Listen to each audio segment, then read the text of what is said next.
आलस क्यों आता है? ये सवाल छोटा है लेकिन इसका जवाब बहुत गहरा है। सबसे पहले एक बात साफ कर लो, आलस कोई बीमारी नहीं है, आलस कोई दुश्मन नहीं है, आलस कोई दोष भी नहीं। आलस एक संकेत है, संकेत कि तुम्हारी जिंदगी में कहीं ना कहीं तुम अपने आप से दूर हो गए हो। तुम्हें सिखाया गया है कि आलसी होना पाप है, आलसी आदमी बेकार है, आलस से कुछ नहीं होता। लेकिन कभी किसी ने ये नहीं पूछा आलस आता क्यों है। अगर कोई चीज बार बार आती है तो वह यूं ही नहीं आती, वह कुछ कहने आती है। और आलस तुम्हें कुछ बहुत जरूरी बताने आता है। अब ध्यान से सुनो, आलस तब नहीं आता जब तुम वही कर रहे होते हो जो तुम्हारे भीतर से आता है। सोचो, जब तुम किसी काम में डूब जाते हो, समय का पता ही नहीं चलता, तब आलस कहाँ होता है? वहां थकान हो सकती है लेकिन आलस नहीं होता। तो फिर आलस आता कब है? आलस आता है जब तुम वो कर रहे होते हो जो तुम्हारा मन नहीं चाहता लेकिन तुम्हें करना पड़ रहा है। आलस दरअसल मन की बगावत है। तुम ऊपर से कहते हो मुझे यह करना चाहिए, लेकिन भीतर से आवाज आती है मुझे यह नहीं करना। और जब भीतर और बाहर टकराते हैं तो ऊर्जा रुक जाती है। उसी रुकी हुई ऊर्जा का नाम आलस है। अब जरा ईमानदारी से देखो, क्या तुम सच में अपनी जिंदगी जी रहे हो या बस निभा रहे हो? बहुत से लोग नौकरी निभा रहे, रिश्ते निभा रहे हैं, जिंदगी निभा रहे, और निभाई हुई जिंदगी ऊर्जा नहीं देती, ऊर्जा खा जाती है। इसलिए सुबह उठते ही थकान होती है, बिना कुछ किए भी आलस होता है, क्योंकि आत्मा कह रही है मैं इसमें नहीं हूं। अब एक और गहरी बात समझो, आलस का दूसरा कारण है डर। डर की अगर किया तो असफल हो जाऊंगा, डर की अगर आगे बढ़ा तो कुछ टूट जाएगा, डर के अगर कोशिश की तो सच सामने आ जाएगा। डर आलस का सबसे गहरा रूप है। तुम काम को टालते हो लेकिन असल में तुम परिणाम से डरते हो। इसलिए दिमागर एक चाल चलता है, आज नहीं कल करेंगे, और कल कभी नहीं आता। लोग सोचते वे आलसी हैं लेकिन वे डरे हुए होते हैं। अब तीसरी बात, आलस आता है जब जीवन में अर्थ नहीं होता। अगर तुम्हें यह साफ नहीं है कि तुम क्यों जी रहे हो तो कैसे जागोगे? अगर तुम्हें यह पता ही नहीं कि तुम्हारी दिशा क्या है तो चलने की ऊर्जा कहां से आएगी? तुम सुबह उठते हो बिना किसी उत्साह के, दिन काटते हो, रात को थके हुए सो जाते हो और फिर खुद को दोष देते हो, मैं बहुत आलसी हूं। नहीं, तुम खोए हुए हो। आलस दरअसल खोए हुए इंसान की आवाज है। अब चौथी और बहुत अनदेखी बात, आलस आता है जब तुम खुद पर बहुत ज्यादा जोर डालते हो। हर समय खुद को सुधारने की कोशिश, हर समय खुद को बदलने की जिद, हर समय खुद से लड़ाई। यह लड़ाई तुम्हारी ऊर्जा चूस लेती है, और जब ऊर्जा खत्म होती है तो शरीर और मन दोनों बैठ जाते हैं। तब तुम कहते हो मेरा मन नहीं करता, मन नहीं करता, क्योंकि मन थक चुका है। अब समझो, आलस का इलाज जबरदस्ती नहीं है। जितना तुम खुद को आलसी कहकर धक्का दोगे, आलस उतना बढ़ेगा। क्योंकि समस्या आलस नहीं, समस्या यह है कि तुम गलत जगह खुद को घसीट रहे हो। अब एक बहुत सीधी बात, जो काम तुम्हारी चेतना से जुड़ा होता है वह थकाता नहीं, वह तुम्हें भरता है, और जो काम तुम सिर्फ मजबूरी में करते हो वह धीरे धीरे तुम्हें खाली कर देता है। आलस खालीपन की निशानी है। अब सवाल उठता है तो करें क्या? सबसे पहले आलस से लड़ना बंद करो। आलस को सुनो, खुद से पूछो, मैं किससे भाग रहा हूं? मैं किससे डर रहा हूं? मैं क्या टाल रहा हूं जो मुझे अंदर से खा रहा है? इन सवालों के जवाब कठिन होंगे लेकिन सच्चे होंगे। दूसरी बात, छोटे छोटे कदम लो। आलसी मन बड़े लक्ष्य देखकर और डर जाता है, इसलिए मन से कहो पूरा नहीं, बस थोड़ा, बस 5 मिनट, बस एक छोटा काम। और तुम देखोगे जैसे ही गति शुरू होती है आलस पिघलने लगता है, क्योंकि आलस जड़ता में रहता है, गति में नहीं। तीसरी बात, अपनी जिंदगी को देखो। क्या तुम वही जी रहे हो जो तुम हो, या वही जो तुमसे उम्मीद की गई थी? जब तक ये दूरी रहेगी आलस रहेगा, क्योंकि आत्मा उधार की जिंदगी में उत्साहित नहीं होती। और आखिरी बात, खुद के प्रति थोड़ा करुणामय बनो।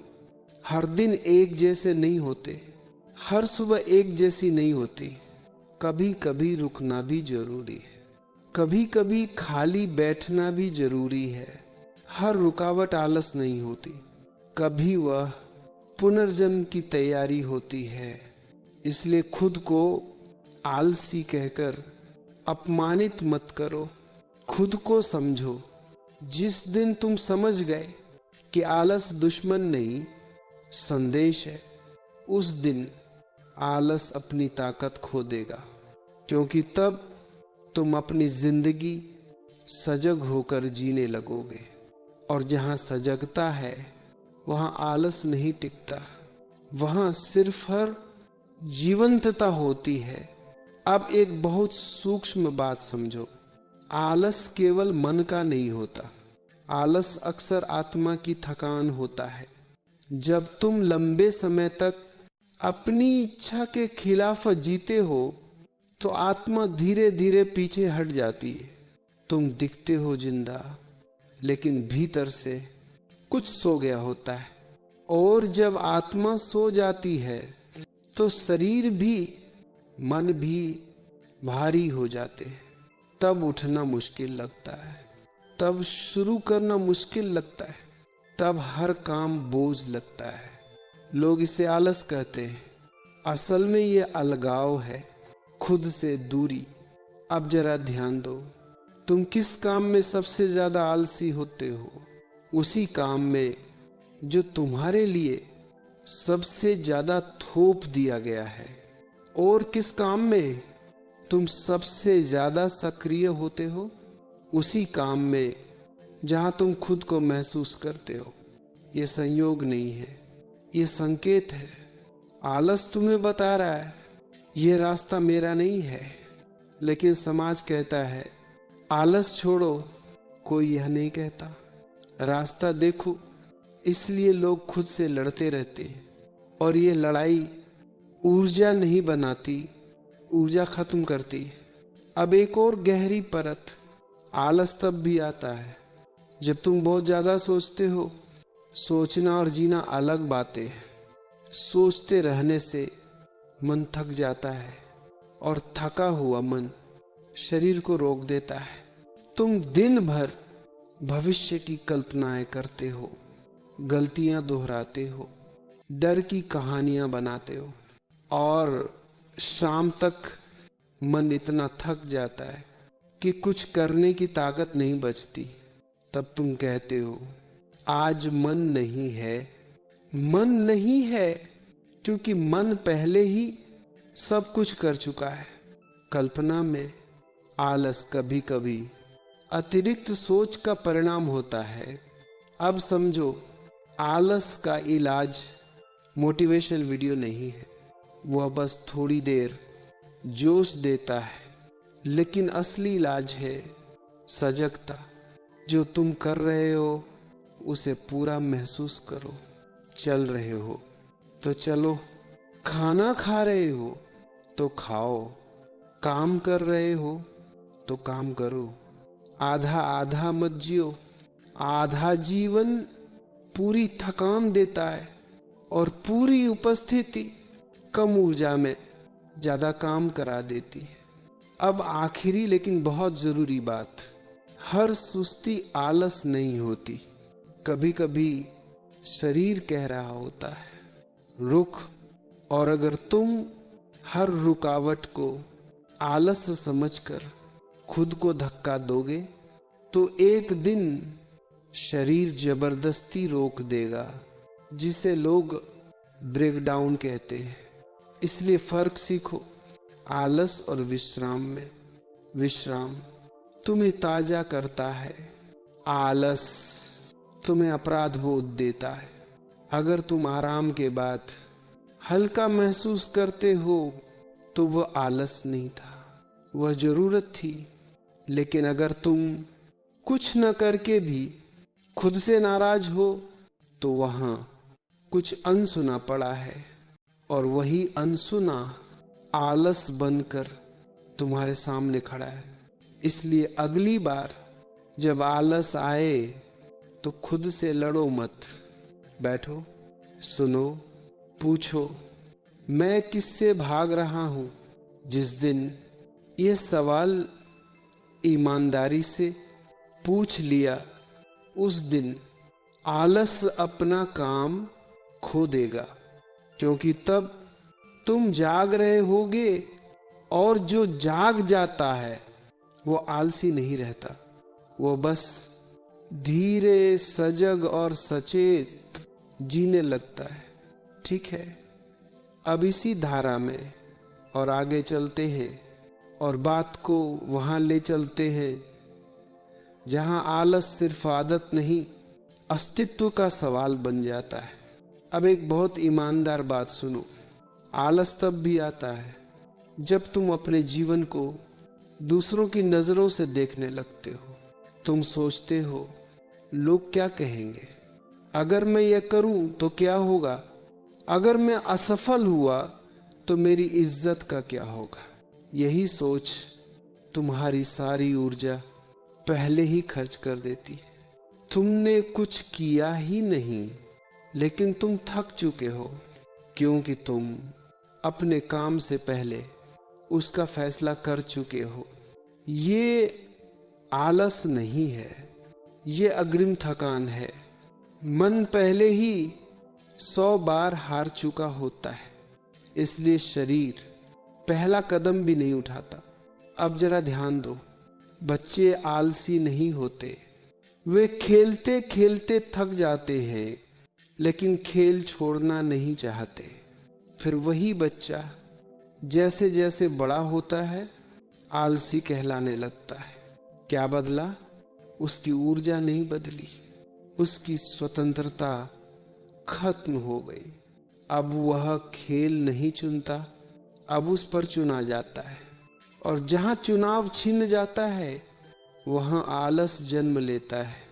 इसीलिए बहुत से लोग असल में आलसी नहीं होते, वे दबे हुए होते हैं। अब एक और गहरी बात समझो, आलस तब भी आता है जब तुम जीवन में बहुत कुछ इकट्ठा कर लेते हो। अधूरे काम, अधूरे रिश्ते, अधूरे वादे, ये सब तुम्हारे भीतर भारी बोझ बन जाते हैं, और भारी मन हल्के कदम नहीं उठा सकता। इसीलिए कभी कभी आलस का मतलब होता है अब कुछ छोड़ना होगा, लेकिन हम छोड़ना नहीं चाहते, हम जोड़ते ही जाते हैं और फिर कहते हैं मुझ में ऊर्जा नहीं है, ऊर्जा नहीं है, क्योंकि जीवन जरूरत से ज्यादा भरा हुआ है। अब आखिरी और सबसे जरूरी बात जो बहुत कम लोग समझते हैं, आलस तब भी आता है जब तुम अपने भीतर कोई सच्चा सवाल दबा रहे होते हो, जैसे क्या मैं सही दिशा में हूं क्या यह जिंदगी मेरी है? क्या मैं सच में खुश हूं? ये सवाल डराते हैं, इसलिए मन उन्हें दबा देता है। लेकिन दबे हुए सवाल शांति नहीं बनने देते, वे भीतर से ऊर्जा चूसते रहते और बाहर से आलस बनकर दिखाई देते हैं। इसलिए आलस से भागो मत, आलस को हटाओ मत। आलस को समझो, वह तुम्हारा दुश्मन नहीं है, वह तुम्हारा दूत है। वह कह रहा है रुक, देख, ईमानदार बन। जिस दिन तुम अपने जीवन को सिर्फ चलाना नहीं, महसूस करना शुरू कर दोगे, उसी दिन आलस अपने आप गायब होने लगेगा। क्योंकि तब तुम ऊर्जा खोज नहीं रहे होगे, तुम जी रहे होगे। और जहां जीवन है वहां आलस नहीं टिकता, वहां सिर्फ जागरूकता रहती है। अब यहां से बात और भी ईमानदार हो जाती है, क्योंकि अब हम उस जगह पहुंचते हैं जहां ज्यादातर लोग रुक जाते हैं। आलस सिर्फ इसलिए नहीं आता कि तुम कुछ नहीं करना चाहते, आलस इसलिए भी आता है क्योंकि तुम बहुत कुछ करना चाहते हो लेकिन तय नहीं कर पा रहे कि असली क्या है। मन जब बिखर जाता है तो शरीर ठहर जाता है। आज तुम्हारे भीतर 10 इच्छाएं हैं, 20 जिम्मेदारियां हैं और 100 डर है। तुम एक साथ सब कुछ सोच रहे हो, करियर, पैसा, इज्जत, रिश्ते, भविष्य। और जब सब कुछ एक साथ दिमाग में घुस जाता है तो मन कहता है कुछ भी मत करो। यह आलस नहीं है, ये ओवरलोड है। मन भी एक मशीन है, बहुत ज्यादा दबाव में वह खुद को बंद कर लेता है। अब समझो, आलस का एक बड़ा कारण है स्पष्टता की कमी। तुम्हें नहीं पता तुम किस दिशा में जा रहे हो, इसलिए हर कदम भारी लगता है। जो आदमी जानता है कि उसे कहाँ पहुंचना है वह थककर भी चलता है, लेकिन जो आदमी सिर्फ चल रहा है बिना दिशा के, वह जल्दी बैठ जाता है। इसलिए खुद से पूछो, मैं ये सब क्यों कर रहा हूं? अगर इसका जवाब सिर्फ करना पड़ता है तो आलस आएगा ही। अब एक और गहरी बात, आलस तब भी आता है जब तुम खुद को लगातार गलत ठहराते रहते हो। हर दिन खुद से लड़ाई, हर दिन खुद को सुधारने का दबाव। मुझे ऐसा नहीं होना चाहिए, मुझे वैसा बनना चाहिए, ये लगातार होना चाहिए, तुम्हें अंदर से तोड़ देता है। और टूटा हुआ इंसान ऊर्जा नहीं बना सकता। ध्यान से देखो, जो लोग खुद से नफरत करते हैं वे कभी अनुशासित नहीं हो पाते। अनुशासन नफरत से नहीं, सम्मान से आता है। जब तुम खुद को समझते हो तब तुम खुद के साथ खड़े हो पाते हो, और जो खुद के साथ खड़ा है वह आलसी नहीं होता। अब एक बहुत अनदेखा पहलू, आलस तब भी आता है जब तुम जीवन में बहुत देर तक रुके रहते हो, एक ही जगह, एक ही सोच में, एक ही डर में। एंड जीवन प्रवाह चाहता है, हलचल चाहता है, नई हवा चाहता है। अगर सब कुछ बहुत समय तक एक जैसा हो जाए तो आत्मा ऊब जाती है और ऊब आलस बन जाती है। इसलिए कभी कभी आलस का मतलब होता है कुछ नया चाहिए। नया काम नहीं, नई दृष्टि, नया शहर नहीं, नया नजरिया। अब ये मत सोचो कि हर नया मतलब सब कुछ छोड़ देना है। नहीं, कभी कभी बस रोजमर्रा की आदत में थोड़ा बदलाव भी ऊर्जा लौटा देता है। लेकिन अगर तुम हर दिन बिल्कुल एक जैसे जी रहे हो तो आलस आएगा ही, क्योंकि चेतना जड़ता में जिंदा नहीं रहती। अब एक और बहुत जरूरी बात, आलस तब भी आता है जब तुम बहुत ज्यादा तुलना करते हो। तुम खुद को देखते नहीं, तुम दूसरों से मापते हो। वो आगे है, वह सफल है, वह खुश दिखता है, और तुम अपने भीतर एक अदृश्य हार मान लेते हो। ये हार तुम्हारी ऊर्जा चूस लेती है, क्योंकि तुलना में हमेशा कोई न कोई तुमसे आगे होगा। और जब तक तुम तुलना करते रहोगे, तुम कभी अपने रास्ते पर चल ही नहीं पाओगे। आलस कई बार दूसरों की जिंदगी जीने की थकान होता है। अब बहुत ध्यान से सुनो, आलस का सबसे गहरा कारण है अर्थहीनता। अगर तुम्हारे काम में तुम्हें कोई अर्थ नहीं दिखता, तो मन सहयोग नहीं करता। तुम पैसा कमा सकते हो लेकिन ऊर्जा नहीं बना सकते। तुम तारीफ पा सकते हो लेकिन जीवंतता नहीं। आत्मा केवल अर्थ से चलती है। इसलिए सवाल यह नहीं है मैं आलसी क्यों हूं, सवाल यह है मैं जिस तरह जी रहा हूं क्या उसमें मेरा कोई अर्थ है। जब तक यह सवाल अनसुना रहेगा, आलस आता रहेगा। अब समाधान की ओर बढ़ते हैं, लेकिन ध्यान रखना यह समाधान जबरदस्ती के नहीं है। पहला, खुद को दोष देना बंद करो। जिस दिन तुमने मैं आलसी हूं कहना बंद किया, उसी दिन आलस आधा मर गया, क्योंकि दोष ऊर्जा का सबसे बड़ा दुश्मन है। दूसरा, एक समय में एक काम, बहुत लक्ष्य आलस पैदा करते हैं। एक छोटा साफ काम ऊर्जा पैदा करता है। तीसरा, अपने शरीर की सुनो। कभी कभी आलस मन का नहीं, शरीर का होता है। नींद, भोजन, गति, इनकी अनदेखी आलस बनकर लौटती है। चौथा, अपने जीवन में सच जोड़ो। जो बोलते हो वो जियो, जो जीते हो उसे स्वीकार करो। जितनी ज्यादा असत्य जिंदगी उतना ज्यादा आलस। और अब आखिरी सबसे गहरी बात, आलस तब खत्म नहीं होता जब तुम खुद को बदलते हो। आलस तब खत्म होता है जब तुम खुद को समझ लेते हो।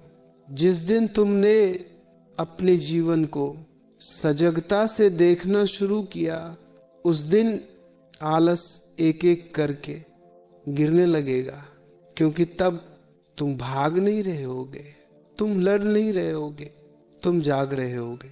और जागा हुआ इंसान आलसी नहीं होता, वह बस चुपचाप गहराई से जीता है।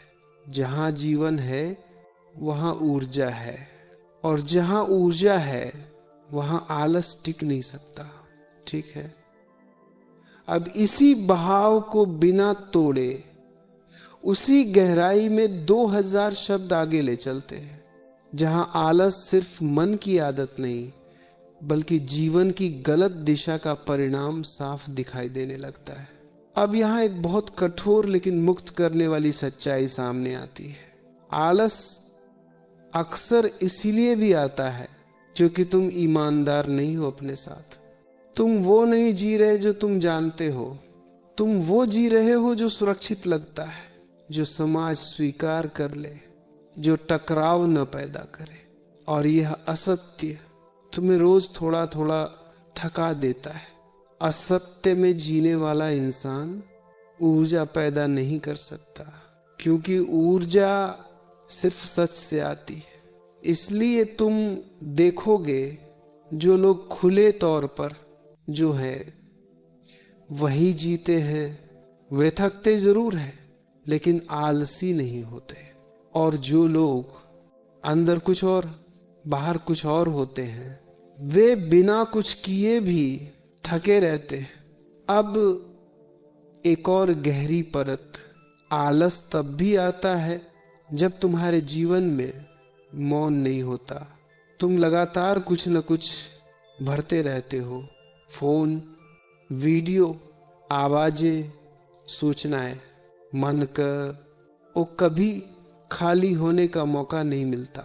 और जो मन कभी खाली नहीं होता वह धीरे धीरे सुन्न हो जाता है। उस सुन्नता को तुम आलस कहते हो, असल में वह मन की थकान है जो कभी विश्राम में बदली ही नहीं।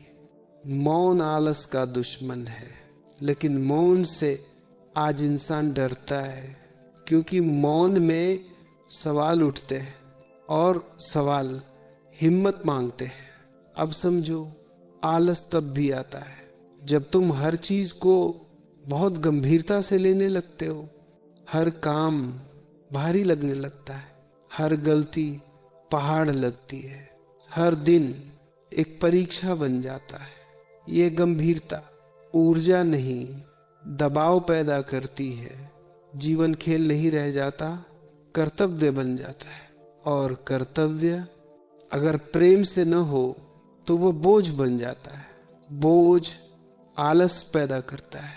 अब एक बहुत सूक्ष्म बात, आलस कई बार दमन की प्रतिक्रिया होता है। तुमने अपने भीतर कई इच्छाएं दबा रखी हैं, कई बातें जो कहना चाहते थे कभी कही नहीं, कई फैसले जो लेना चाहते थे टाल दिए। ये सब दबा हुआ कचरा बन जाता है, और दबा हुआ कचरा ऊर्जा नहीं बनने देता। इसलिए